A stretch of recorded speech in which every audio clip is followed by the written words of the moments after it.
ये बिहार सरकार के द्वारा जाति आधारित गणना कराई जा रही है, क्योंकि जनगणना कराने का अधिकार सिर्फ हमारे देश के केंद्र सरकार को है। तेजस्वी यादव बोलते हैं कि हमारी पार्टी में आरक्षण लागू है। SC ST OBC का कई गो प्रवक्ता SC ST OBC है। आरजेडी में एगो ब्राह्मण प्रवक्ता है, वो आरजेडी के किसी भी सीट पे नहीं बैठते हैं। उनका मानना है कि चूंकि तेजस्वी यादव शूद्र हैं, कि तेजस्वी यादव के यहाँ एक नमूना है वैसा, इस नमूने का क्या करेंगे तेजस्वी। नमस्कार, मैं हूं सैफ, आप देख रहे हैं न्यूज़ फॉर सिटीजन। हम वेद प्रकाश सर से जानने की कोशिश करेंगे कि सर ये बताइए, जो अभी जाति जनगणना हो रहा है, इसके आधार पर क्या ये जाति जनगणना पहली बार हो रहा है या इसका इतिहास का, इन तमाम चीज़ें हमें शॉर्ट में बताइए सर। जातीय जनगणना आज़ादी से पहले भारत में 1931 में आखिरी बार हुई, 41 में हुई। उसका आंकड़ा जो है वो सार्वजनिक नहीं किया गया, उस तरह से पूरी तरह से उसको नहीं किया गया। तो इस तरह से मान सकते हैं कि 1931 में ही आखिरी बार भारत में जातीय जनगणना हुई। और ये जातीय जनगणना नहीं है, जातीय जनगणना होती तो पूरे देश में कराई जाती। ये बिहार सरकार के द्वारा जाति आधारित गणना कराई जा रही है, क्योंकि जनगणना कराने का अधिकार सिर्फ हमारे देश के केंद्र सरकार को है। राज्य सरकार जनगणना नहीं करा सकती है, इसलिए नीतीश कुमार ने इसका नाम रखा है जाति आधारित गणना। हाँ, तो सर इससे जाति आधारित गणना जो है, इससे क्या फायदा होगा यहाँ के लोगों को, बिहार वासियों को? बिहार वासियों को बहुत फायदा होगा और बहुत लोग को नुकसान होगा। जो जिसकी जितनी आबादी है उसकी उतनी भागीदारी होगी। सबसे ज़्यादा इससे फायदा होगा OBC EBC को। अति पिछड़ी जाति जिसको राजनीति में भी उनकी आबादी का अनुपात में भागीदारी नहीं मिलती है, OBC के नाम पे कुछ 2-4 जातियां ही लाभ लेती है। और जो अनरिजर्व कैटेगरी है, जो जनरल क्लास है, 50% उसमें सवर्ण जाति के लोग ही भरे जाते हैं। इसका फायदा मिलेगा कि अति पिछड़ों को उनकी आबादी के अनुपात में आरक्षण दिया जाएगा, OBC को उनकी आबादी का अनुपात में आरक्षण दिया जाएगा। SC की अगर आबादी बढ़ी है तो 15% 16% जो बिहार में है उससे बढ़ा के जितनी आबादी बढ़ेगी उतना आरक्षण दिया जाएगा। अगर अगड़ी जाति की आबादी 10% से कम है और गरीब कितने हैं, 8 लाख, उसमें तो चूंकि आर्थिक भी गणना हो रही कि कितना कमाता है, तो 8 लाख से कम कमाने वाले कितने गरीब हैं, उस आधार पे अगर 4% आया तो 4% आरक्षण EWS हो जाएगा, जैसे छत्तीसगढ़ में किया गया। छत्तीसगढ़ में पूरे देश में EWS आरक्षण जो है 4% है। किसी भी राज्य में 4 नहीं है, छत्तीसगढ़ में 4 किया, क्योंकि वहाँ आबादी ही 4% से कम, 4% के आसपास है, इसलिए 4%। ये फायदा होगा। ये निचले तबके वाले को होगा, लेकिन अगर ऊंचे वाले को क्या नुकसान हो रहा है फिर? कौन ऊंचा? अगड़ी जात वाला जो EWS वाला जो है उसको नुकसान क्या होगा?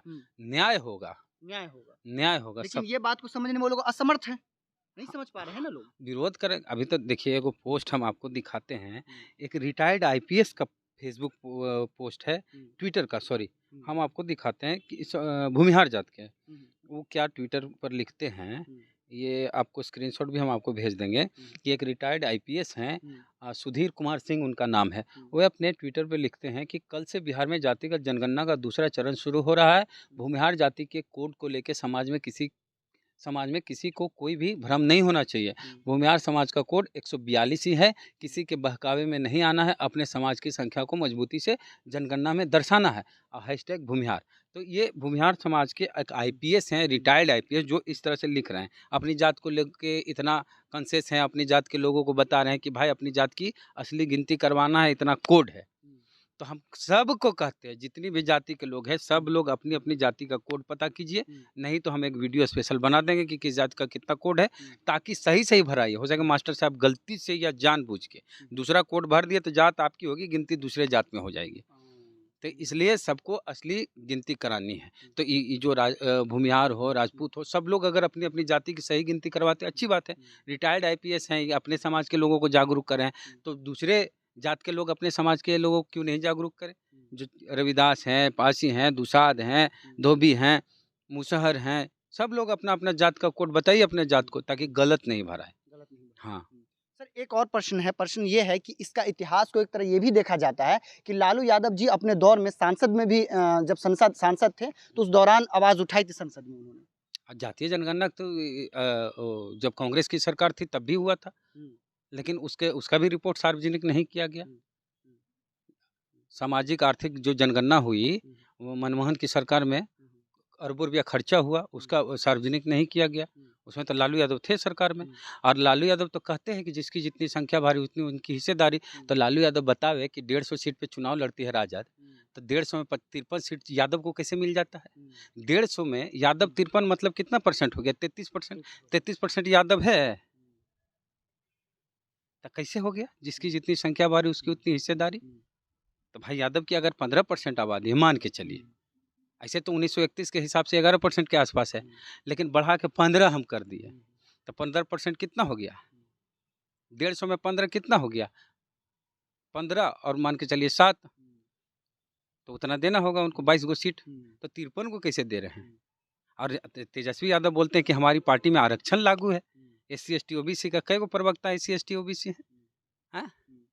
सर एक प्रश्न आपको बता देते हैं, एक मतलब प्रवक्ता हैं जो हमको लगता है कि वो जा करके तो बैठवे नहीं करते हैं सर इसमें अपने हम भी सुने उसमें। हैं, यस सर, हम भी वो सुने जाकर हैं। बैठते नहीं है, बड़े जाति के हैं प्रवक्ता, हाँ। वो जा करके बैठते नहीं है, और इसलिए नहीं बैठते हैं कि वो हाँ। सीट छुआ गया है। आरजेडी में एगो ब्राह्मण प्रवक्ता है, हम्म, वो आरजेडी के किसी भी सीट पे नहीं बैठते हैं। हम्म, उनका मानना है कि चूंकि तेजस्वी यादव शूद्र हैं, हम्म, उदय नारायण चौधरी महादलित हैं, हम्म, और उन लोग उन सब कुर्सी पे बैठते हैं, तो उनके बैठने से अपवित्र हो गई कुर्सी वहाँ की, इसलिए वो कुर्सी बैठते ही नहीं। तो तेजस्वी यादव को सोचना चाहिए कि योगी जी अखिलेश यादव की जब खाली करते हैं CM हाउस, तो गंगा जल से पवित्र करते हैं। ये तो ये तेजस्वी यादव के यहाँ एक नमूना है वैसा।